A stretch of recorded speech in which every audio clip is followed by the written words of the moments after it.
Hello everybody. How is everyone doing? This is Islam. The song is Wrong Crowd by Tom Odell. Odell? I don't really know how you would pronounce that. There are people freaking out my Twitter mentions. Should I go check that out, or is it not really worth it? Give me one sec. Oh gosh. Okay. One laptop works, other laptop doesn't. Hello, Mother. I'm glad you were joining for the live today. How is everyone? Doing great. How are you? I'm very good. I have to say I am loving this book. Loving it. I'm in Hawaii right now shooting a project. I'm officially 100% caught up on Game of Thrones. Like I'm 100. It took me 2 weeks. Started in episode 1. It's a little insane, the binge that Tessa and I did, but I can now say I'm 100% caught up.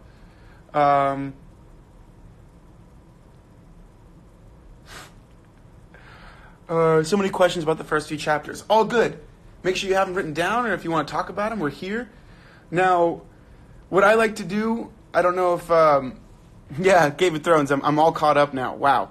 Somewhere in season 5, you gotta get through it. I did with Tessa, and it was an amazing experience. Oh, I went so hard. Like, that's the thing. Like, TV's my job, right? So, literally, we binged. We did well. I'm proud of us.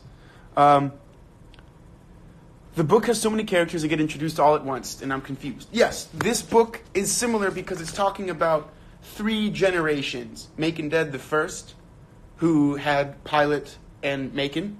Macon Dead the second, or Macon Dead Jr., who is Milkman's father, and then Milkman.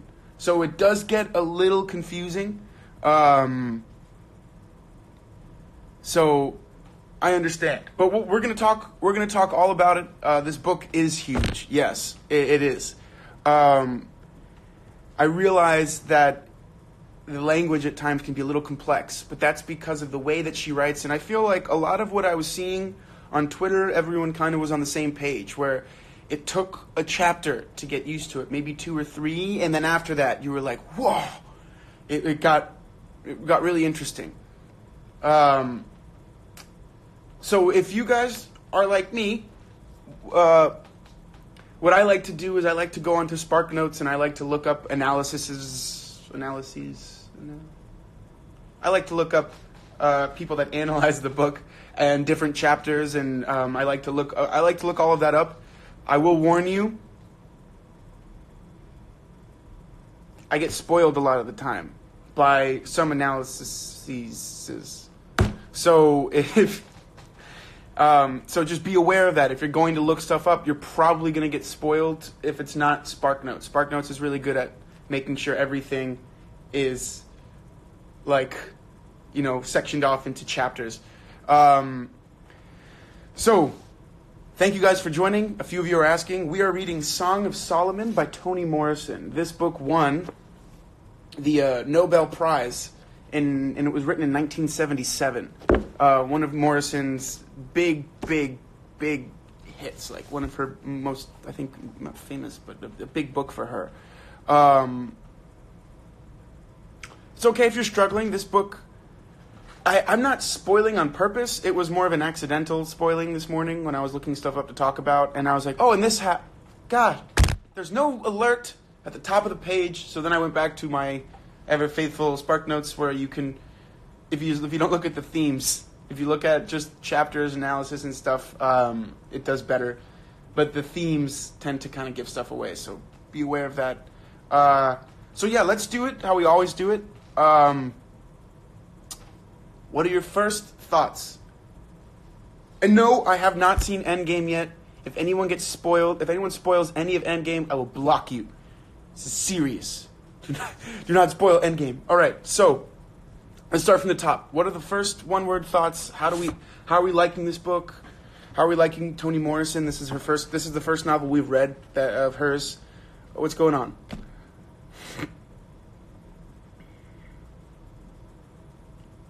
Bookstore didn't have a copy. I am so sorry to hear that. Hallmark is my weakness. You be careful. Don't think I don't know my Marvel and DC, but those jokes is not jokes. Toni's writing style is great. Messed up, interesting, unusual but interesting. The stories mirrors many questions of modern era, like where did I come from or where's my role in all of this? Interesting. Morrison's somewhat erratic way of jumping from one character's background to another might be confusing at first, but soon enough I get hooked to every single one of her stories. Exactly. Incredible but complex. Yes. I think one of the reasons this book gets a little complex with its language and it takes a bit to get into because it does border magical realism in an interesting way.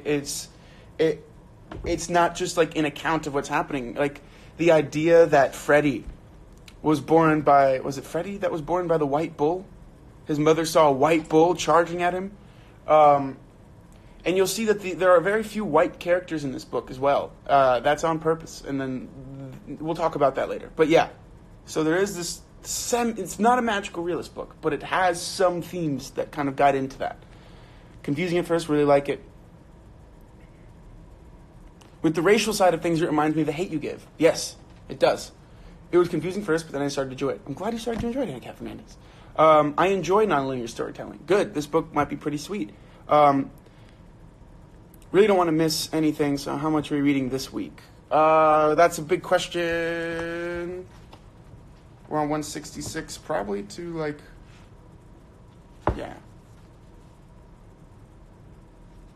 Probably going to read a chapter 11, if anyone's curious. But we'll talk about that also towards the end. But if you have to leave, I understand. So chapter 11-ish. I thought it was really interesting where the names the characters came from. I thought the story about Katara was funny. Yes, and names are a huge thing in this book, especially with how some of them are given. Some of them own their names. Some of them, I think Katara owns his name, whereas I think Milkman he's aware of what it was. Remember, there was a whole part where he didn't really know how he got that name, Milkman. I had to get used to her jumping around, but soon I did. Confusing. I don't know what reading while I'm sick. I know when I'm reading and I'm sick, I can't read. So I understand that. Dialect, okay. Little confusing, interesting. Hard to get these books when the closest thing to a bookstore in your town is the book section in Walmart. Wow. Yes. I know Amazon is really great for that. They tend to do pretty well. You can even buy used copies, so they're not too expensive, and you can pay more on shipping if you need to. But I'm a big proponent for Amazon. It confused me at times, but it's good. It's interesting. Different to anything I've read before. Interesting. Yes, Freddy. Okay. Lots of symbolism for sure. I didn't like it at first, but now I'm liking it.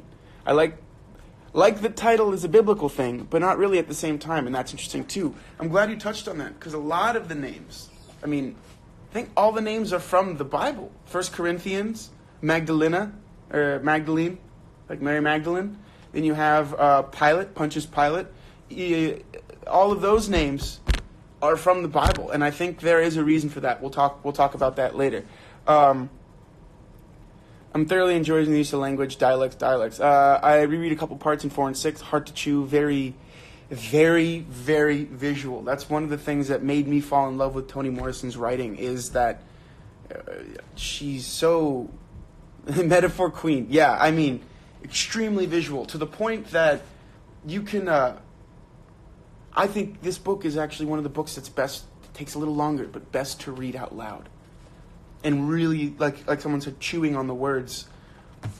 The way she writes makes it feel like you can chew on these words. Her voice made Milkman think of pebbles, little round pebbles that bumped up against each other.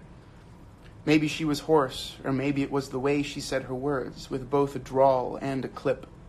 The piney, whiny smell was narcotic. And so was the sun streaming in, strong and unfettered, because there were no curtains. I feel like her language is so... You can feel it. Toni Morrison, Magical Realism, thank you. Well, thank you for joining for a bit. I'm so behind, could you please let me know what book we're reading? Song of Solomon by Toni Morrison. Okay, I appreciate also the unusual civilians curious. And the racism reminded me of that. This book has a lot of references to racism. One of the symbols in this book, whiteness, the artificial roses, I'm not going to talk about the other one that's in the Spark Notes because it does spoil things. But those first two, we'll see. Almost all, I'm going to read this because I think it's interesting now that we brought that up. Whiteness. Almost all of the characters in Song of Solomon are black. The few white characters represent violence and wrongdoing. After Guitar's father, Guitar tells that story about the mill and whatever. That guy doesn't really offer any support. When they take... Even white animals carry negative connotations. A white bull causes Freddie's mother to go into labor. The bull's interference with Freddie's birth represents white people's devastating interference with the African American world. Likewise, okay, we haven't seen that part, but so we do see that. 1 Corinthians and Lena make artificial roses that represent the stifling life of the upper class and the oppression of women. That's a big theme in this book, too. The roses do not bring in much money. The true purpose of the activity is to provide a mindless distraction for their boredom. 1 Corinthians and Lena perform their task without any enthusiasm, motivated by habit rather than conviction. In literary works, living roses often symbolize love. The artificial roses symbolize the absence of love in Macon Jr.'s household. Unlike living plants, the artificial flowers convey only the depression of their makers. So she does have these things in them that I think her books are always amazing.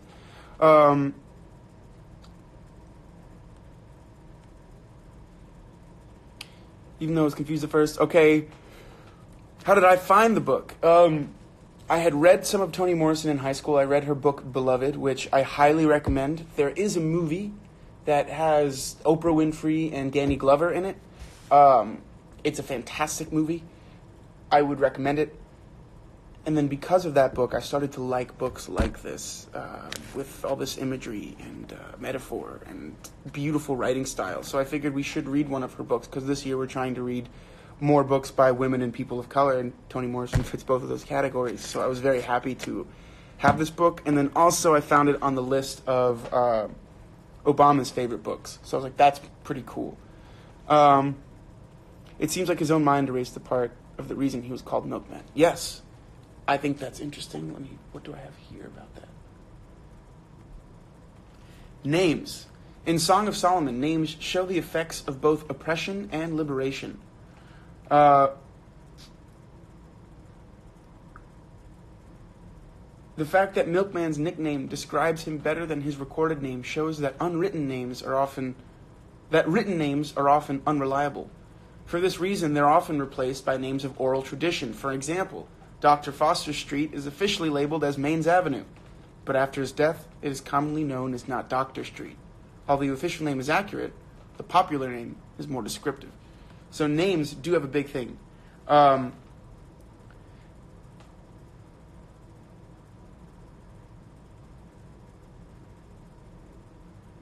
Another example is Guitar's last name, Banes, which is a homonym for B-A-N-E-S, like the bane of something. Or sources of distress. His name suggests the oppression he has suffered, and his oppression, and his profession as an assassin. So it's cool. And then now, looking at that, we want to look at all the other names that we have and see what they could be doing. Pilot, what could that name be doing? I tried reading it aloud, listening to the audiobook. It helped a lot. Yes. Does Caitlin Spree, does Toni Morrison do the audiobook? Because she did the audiobook for Beloved, and there's something truly special about hearing an author read their own book out loud.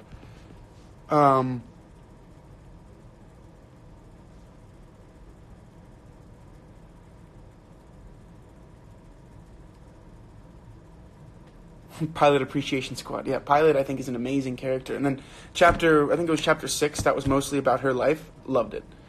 Local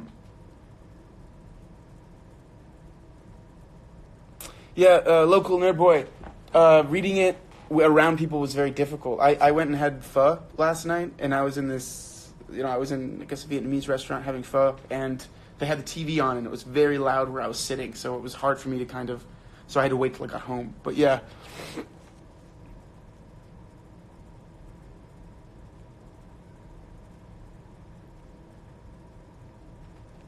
I'm scrolling down to the bottom, sorry. 30 pages left for the goal today. That's not bad. That's not bad at all. The snow in the beginning, yes, the red throughout, these colors. That's the thing. Toni Morrison has these. Everything there is purposeful. It's meant to guide. It's meant to show her. It even sometimes the beautiful thing about the imagery and the colors and stuff she uses is that it puts you in a mindset without you even realizing it if you're not aware of it. And I think that's one of my favorite things about it. Okay, I didn't need that.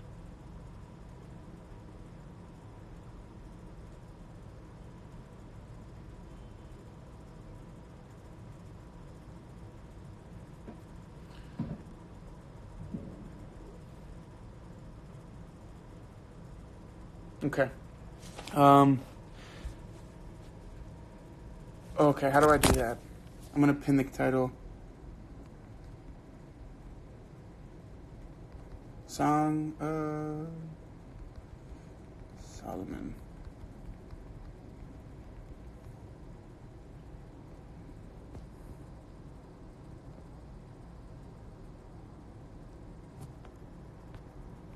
I don't know how to pin it. I'm trying.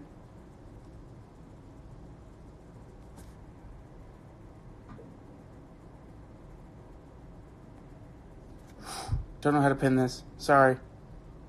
Okay. Ha ha. Got it. Okay, let me scroll back up.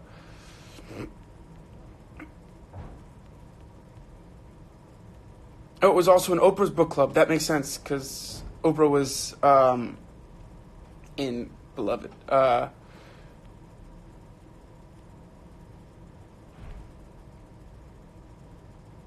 The bit with guitar explaining his reasons about being in the Seven honestly was an interesting topic of the book.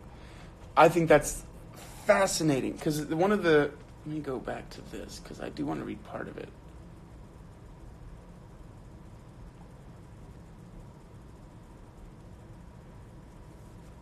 What was the other thing I just read? So one of the themes in this book is the alienating effects of racism. Racism is the central cause of suffering in the novel. Racism has long-lasting, damaging effects on the community. I mean, you think about how Guitar felt about Emmett Till's murder. Remember how impassioned he was, how upset he was, and I think that's one of the reasons that led him to want to become and be a big part of the Seven, Sunday Man. Guitar's story shows that racism alienates its victims from their native communities and causes them to lose touch with their own humanity. So we see that very clearly. How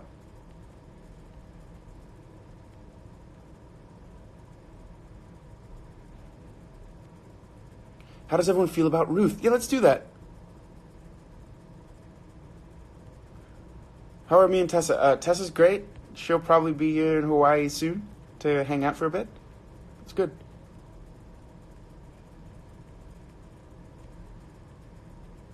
I feel a bit sad for Ruth. The writing style is so descriptive and detailed that it's hard not to look into the words. I can't put it down because of the curiosity and the technical. Yeah.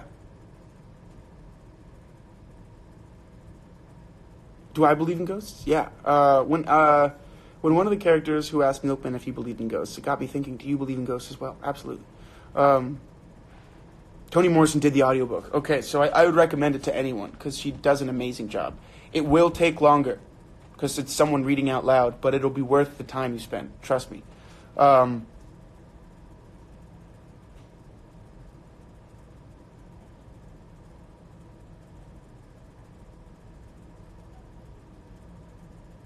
Well, I think Athena Giordano, her marriage makes me sad. She deserves more than this husband, but every relationship around her, it's a little weird. I think we see the lasting effects of all of these. I mean, think of the childhood Macon Jr., so Milkman's father, and Pilate had, where their father was killed by these people trying to take his land, and they were forced to then split up and kind of make their own way. We've heard most of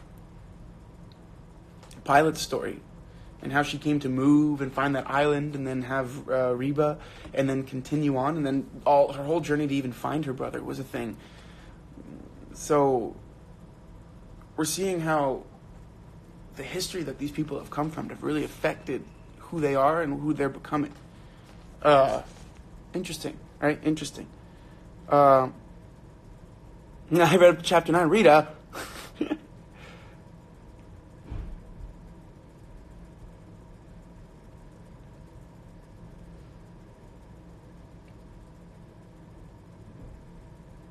I have to read about Ruth's story in the Bible and actually all the women to understand more. If I'm correct, because I read it, but also Ruth,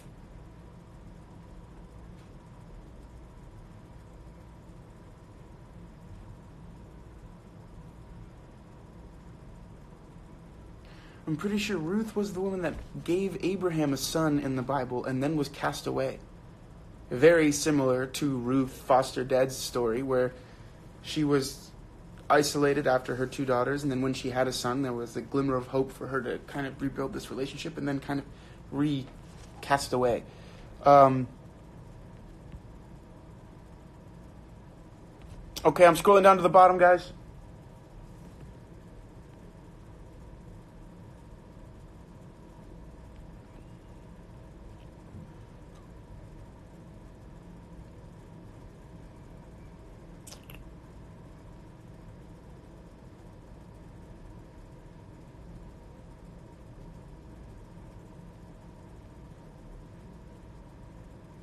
Guitar speech at the end was really interesting. Sorry, I'm scrolling down. Oh gosh, we've been talking a lot.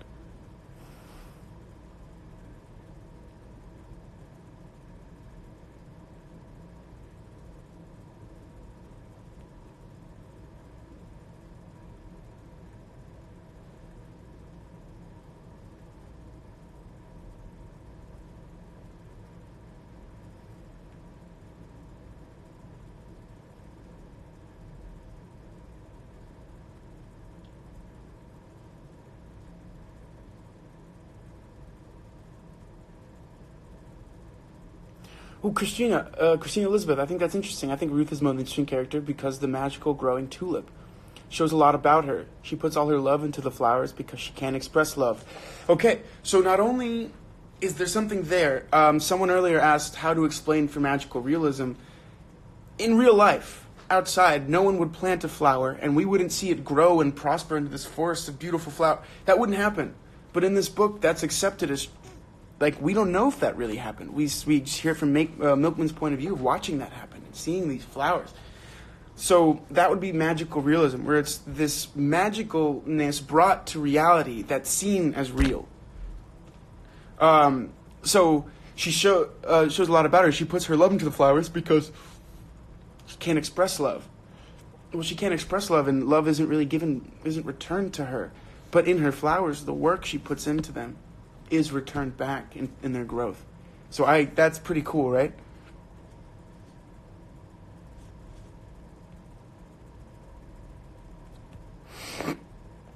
I accidentally read the whole book. That's awesome. Yes, okay, so back to Ruth. And that follows in reference through Ruth 1:16, where she says, "Do not ask me to leave thee." Ruth seems to be a victim of loneliness in her childhood and neglect in her adult life. I feel pity. I do too. I feel bad for her.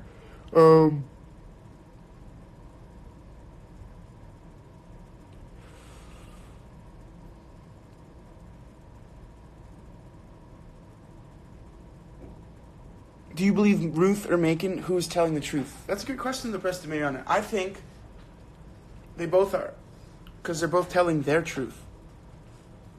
And I think that's the hardest thing. You know?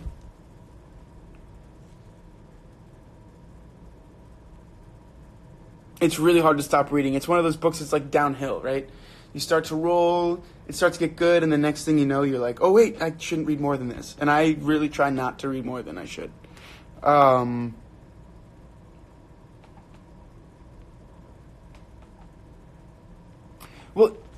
anyone else that understands that or can explain magical realism, did I do an all right job? Does that make sense? But I'm pretty sure that is. That's how I understand it. Perhaps it would all human relations put down. Would you save my life or would you take it? Fascinating.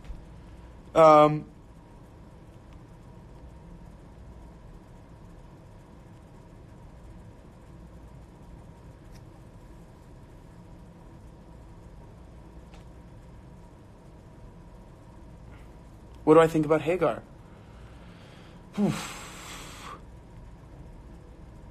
Never trust book characters. The first lesson I learned in my creative writing class is because characters always show their point of view. You do not always get the whole picture. And that's one of the things about this book, where we hear pieces of people's point of view, but really we know more about events.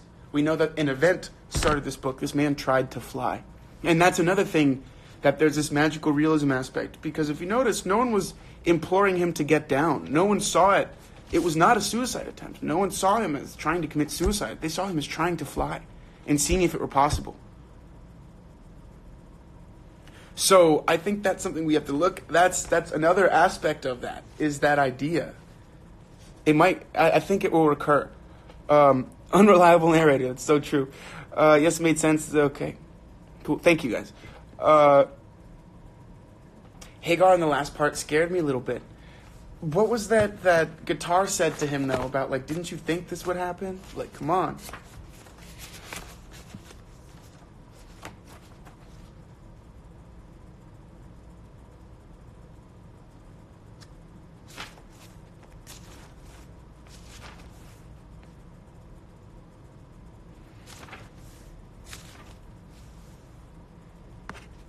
And that's another thing. Oh, okay, no, we'll continue, because that's a whole other thing. Yeah,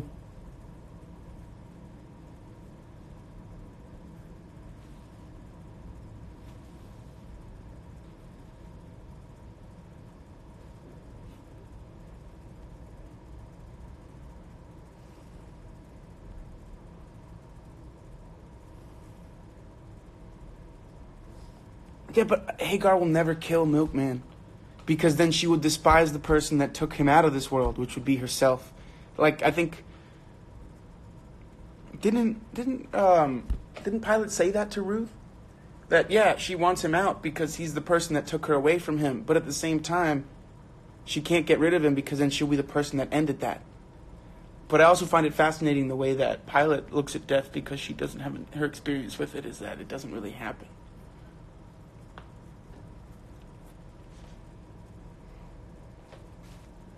Yeah, different time, I guess. Didn't think anything was wrong with sleeping with their cousin. Different time, maybe.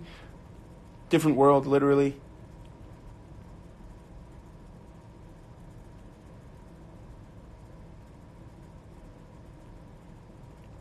I think there's parallels between Hagar and Ruth. Absolutely. Absolutely. The different points of view to the same story was very apparent for what happened with Ruth and her father. Pilate was the kind voice of reason with that. It seems like she seems to be guiding people towards reason, as if she were a Pilate of some sort. She could not get his love, and the possibility he didn't think of her at all was intolerable. So she settled for his fear. 7 days is absolutely a biblical reference. The world is created in 7 days, and they are, in effect, tearing it down in 7 days. Yes, thank you, Kat Parker. Awesome. I have very few quotes as well, but imagery I thought was beautiful. There was one amazing metaphor that I read and was like, that's amazing, I don't remember this, but I didn't have my pencil out at the time, so I was like, I don't remember where it is. Don't remember where it is, don't remember what it is, but it was in the beginning of the book. Let's see. Aha. Nope. I think Hagar's afraid of herself, that she might kill Milkman. She doesn't want to kill him, but she still might. Maybe. Maybe.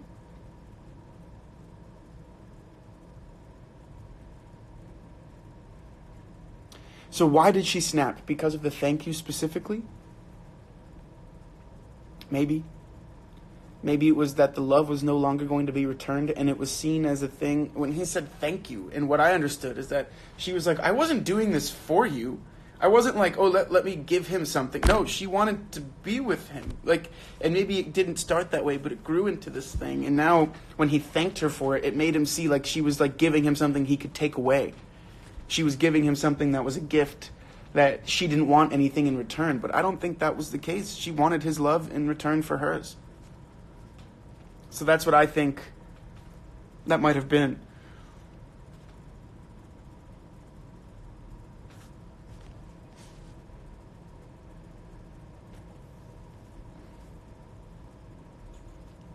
Ooh, thank you, Verena Lightwood. One of my favorite lines. I think I'm going to sneeze. Hold on. It's like right here. Nope. Well, night is black in the same way. May as well be a rainbow. I think Hagar and Ruth have two things in common. They're both weird and obsessed with milkman. They are.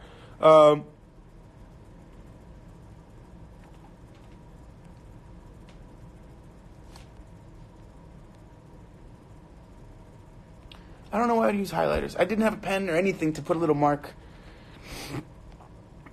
When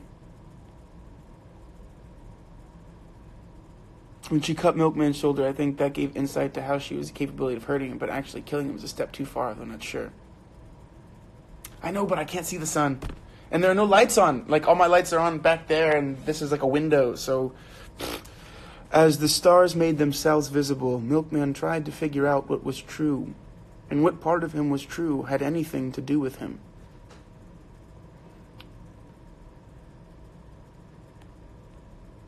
I think Hagar will start chewing nuts, like Ruth and Pilate, sign of frustrated love. Maybe.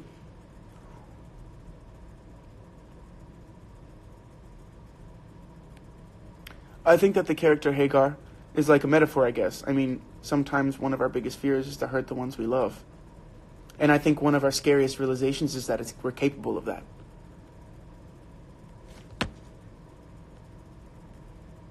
I thought Morrison's explanation of the first sentence was fascinating. I wrote down, do we put that much thought into what we say right? And what would happen if we did? I don't know. And I think this theme, the fathers may soar and the children may know their names. Because there is a theme of men.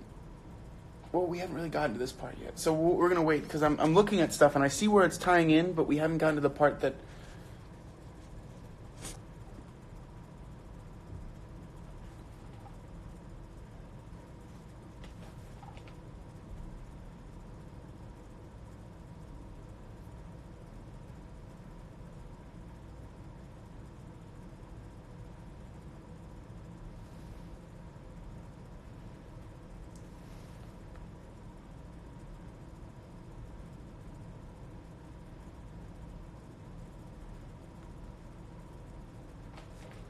Okay.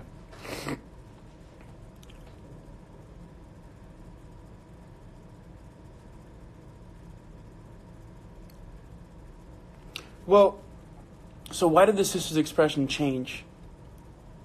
Sorry. Why did the sister's expression change when Milkman hit his father? What's going on with them? I don't know. But one of my favorite parts was that Toni Morrison talked about the responsibility that act gave.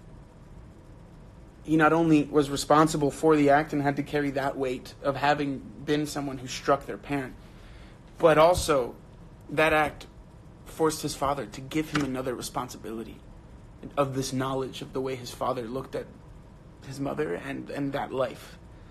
I thought that was cool.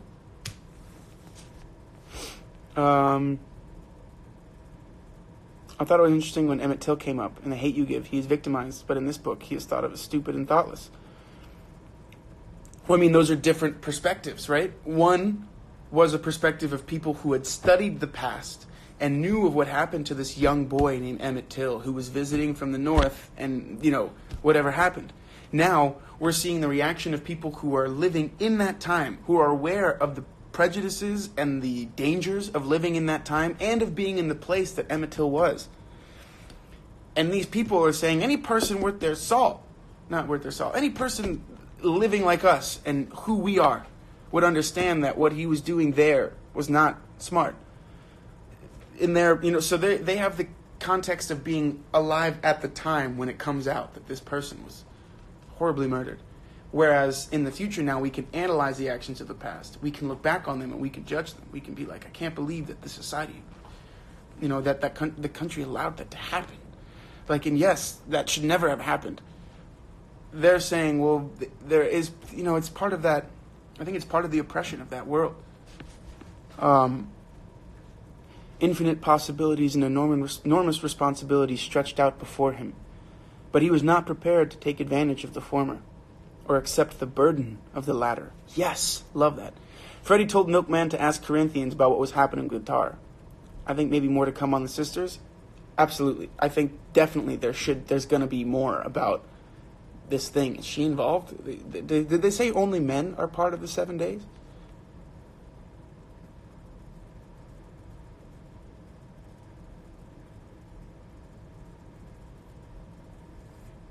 Yeah, so the only white people we hear about are giants in their fields, Roosevelt, Schweitzer, and all from Guitar. I'm still to figure out why. Well, I think it's interesting that, still in a negative way,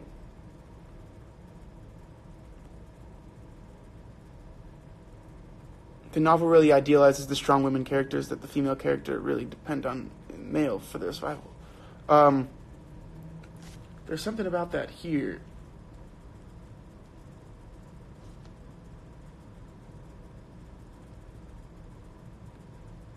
Hold on. It's probably in themes.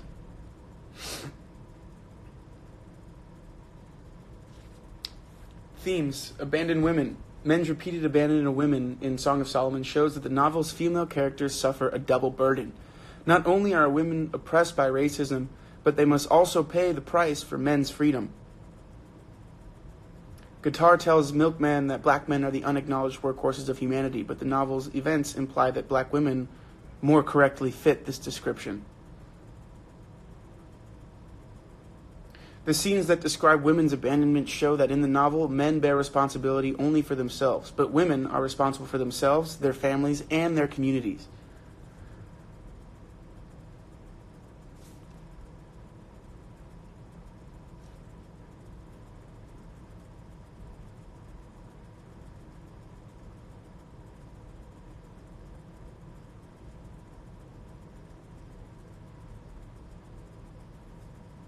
Okay.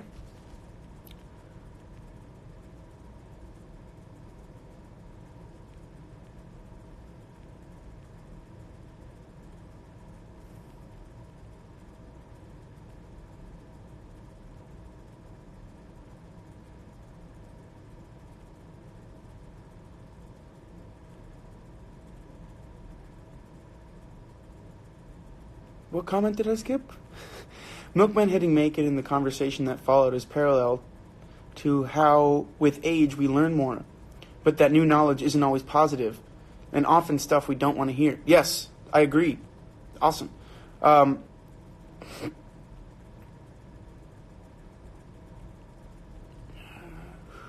found it super fascinating the way Pilot's lack of navel made everyone nervous about her and likely to cast her out.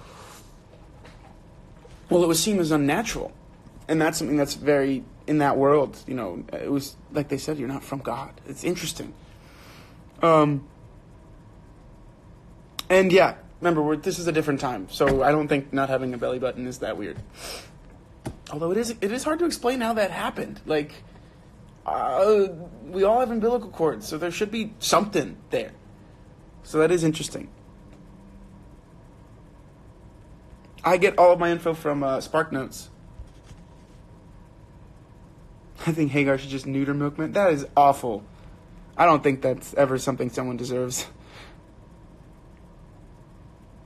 The story is like a puzzle with all the characters and stories. I agree. Maybe just less scarring? Yeah.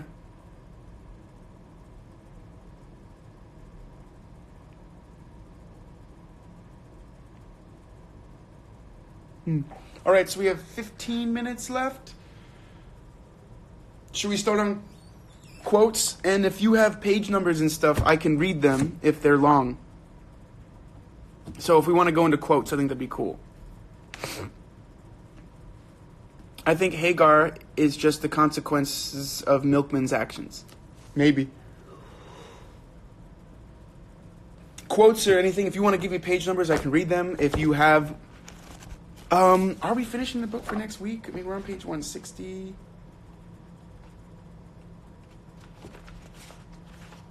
$337. That's a lot. We're going to split that up into 2 weeks. because I want everyone to really have time to read, and if they have to reread, or you have to, I don't want anyone to feel like they have to rush this book. Top of page 198. We're not on 198. That's too far. I also want to thank you. Thank you for all you have meant to me, for making me happy all these years.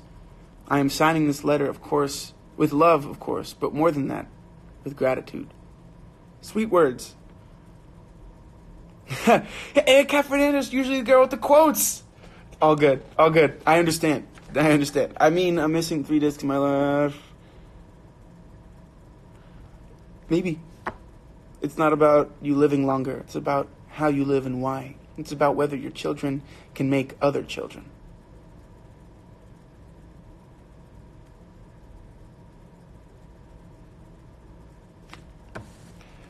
On the very beginning, page 9, it starts Mr. Smith's Blue Wings. Let's read it.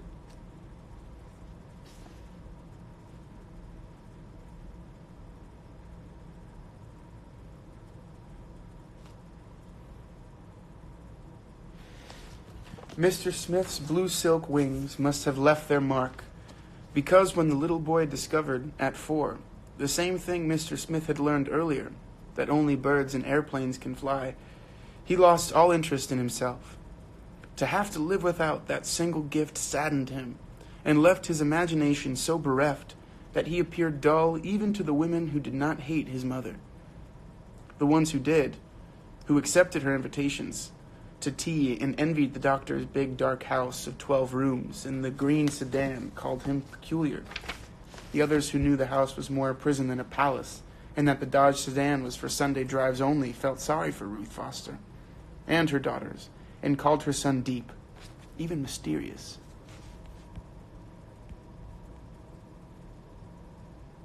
End of chapter 6. Okay, cool. Sorry.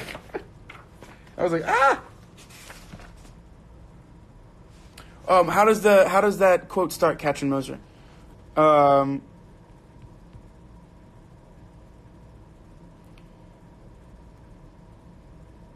He wasn't sure he trusted anybody who didn't like sweets. Is that 156? I think our books have different page numbers.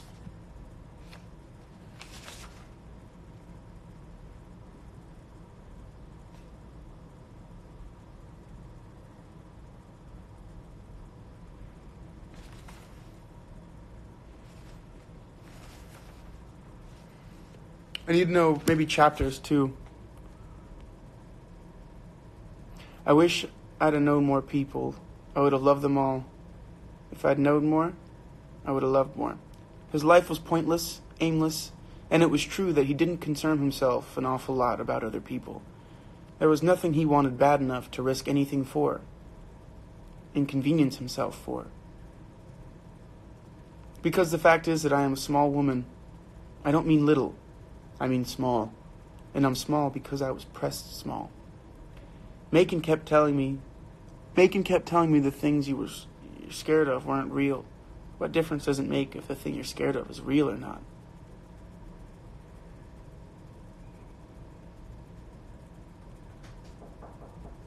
Give me 1 sec. Yeah? No thank you. Maybe later. I would love to read audiobooks. I would love to. You want to fly, you got to give up the shit that weighs you down. That's a good one. Thank you, LaPresta Mariana. If you're trying to make a world where one day white people will think before they lunch, last page of chapter 6. Lynch.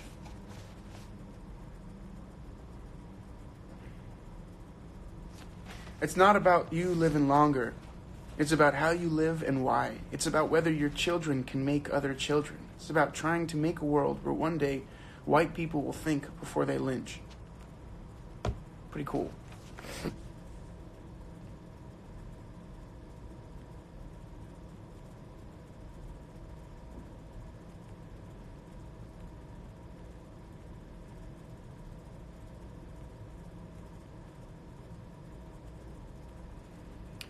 Okay, one thing I want to talk about, because it was a question I had, I haven't figured this out. Why are Guitar and Pilot obsessed with geography? Why? What does geography give them? What does geography do for them? Knowing the place of things, does that help them understand themselves? Does that help them understand the world in which they live? Why is geography so important to only these two characters? Milkman could give a shit. Could care less. Couldn't care less about geography. But why does Pilot love it? Why does she like knowing where things are? And why did she try to seek out where her people were from? And then Guitar. Guitar loves geography. It helps him put things in the world. I think it's cool.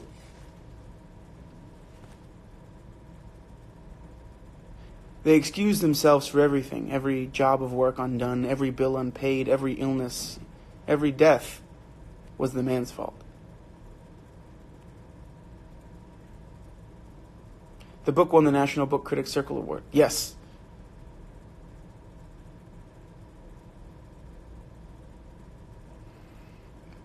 Okay, I'm not going to lie. I'm loving this small, also side convo about different types, pardon me, different types of chocolate that people like. That's great.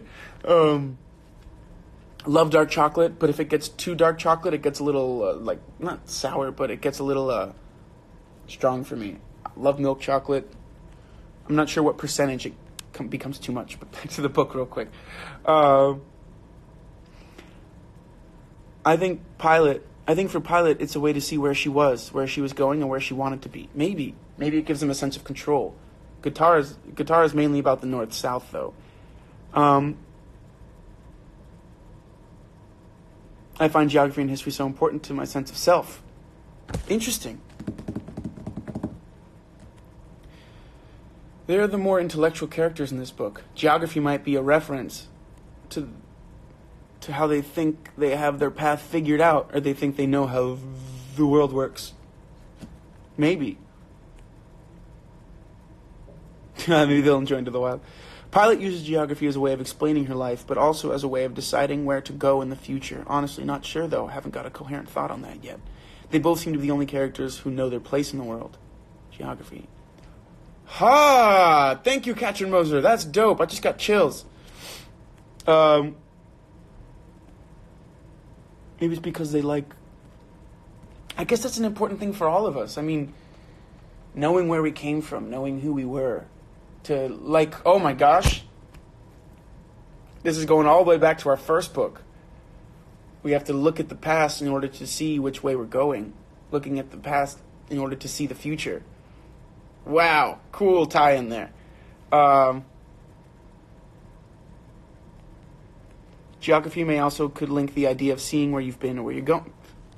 We just had the same thought. Oh, those chocolate oranges are so good. Yes.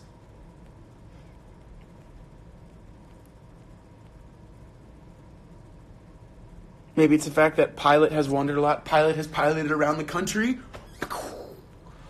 I like geography, but I don't like time zones. Yo, time zones mess me up. As some of you know, because I said the wrong time zone for today's live. I'm glad many of you made it.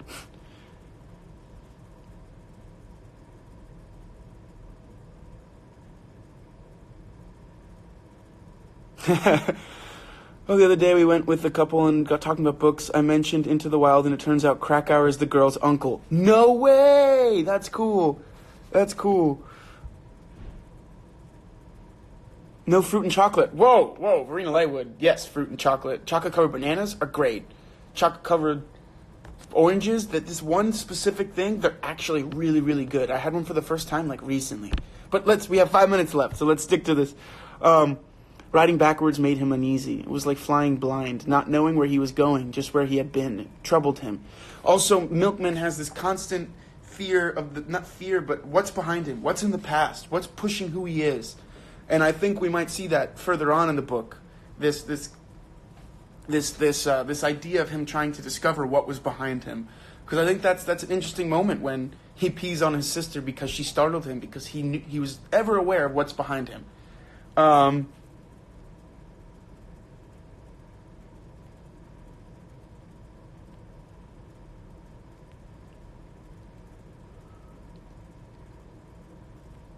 Bino Bone Dark Chocolate's really good too.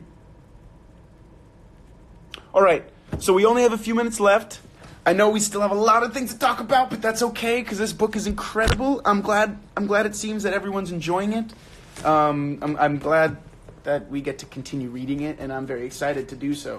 So, how do we feel? I had said chapter 11 because chapter 11 gave us enough time, and then it's only 5 more chapters for us to get through. Oh, whoa, that's a part 2 of the book. I didn't know that. Would have had us read to that. Part 2. Part 2 is like 280 to 337.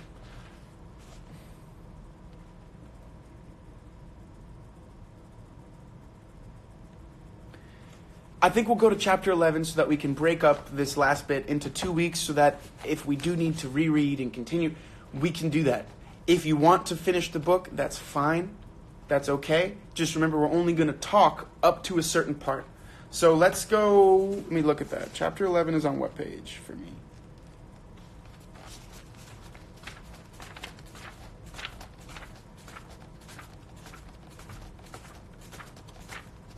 I wish I was one of the people that could read like this. Like, wow.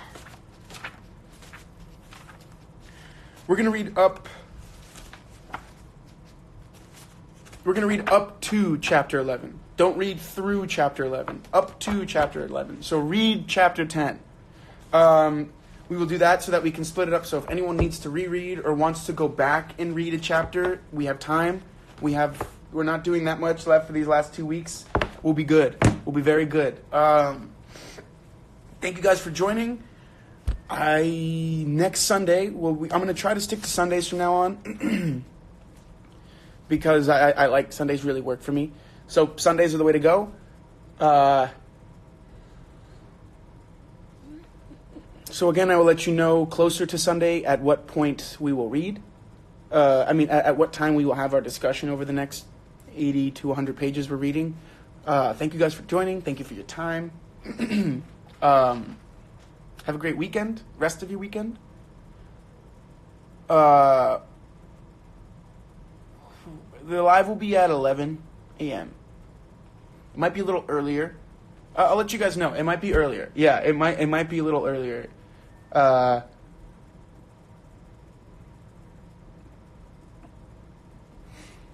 yes, so thank you guys for reading. Remember, continue to be curious. Keep questioning things. Keep learning. Continue to be positive forces of change in your communities. Thank you guys. I will talk to you soon. Keep enjoying the book. Have a good one, and until next time.